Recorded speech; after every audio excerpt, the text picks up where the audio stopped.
Hi guys বন্ধুরা, এটা হচ্ছে রামপুর গ্রাম। রামপুরে এটা হচ্ছে নদী, ভালো করে দেখ। কিন্তু এটা হচ্ছে বাঁশের ব্রিজ। ওই 1 মাস 2 মাস অন্তর অন্তর হচ্ছে ভেঙে যায়।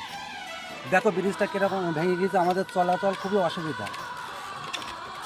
আর যদি অন্য নদী ঘুরে যেতে হয়, কিছু না হলে 1 ঘন্টা টাইম লাগে বাজারে যেতে হলে, তাই খুবই অসুবিধা। কিছু না হলে 3-4টে গ্রামের মানুষ এই ব্রিজে চলাচল করে। দেখো কতটা আছে ভেঙে গেছে ব্রিজটা। এ কবে ঠিক হবে আমরা তো জানি না। এই যে ভেঙে গেছে,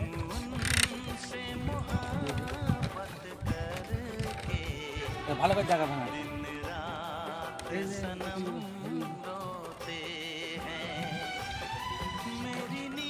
জানি না কবে ঠিক হবে, যাতে ঠিক হয় সেই ব্যবস্থা রাখছি। ভালো থাকবে, সুস্থ থাকবে।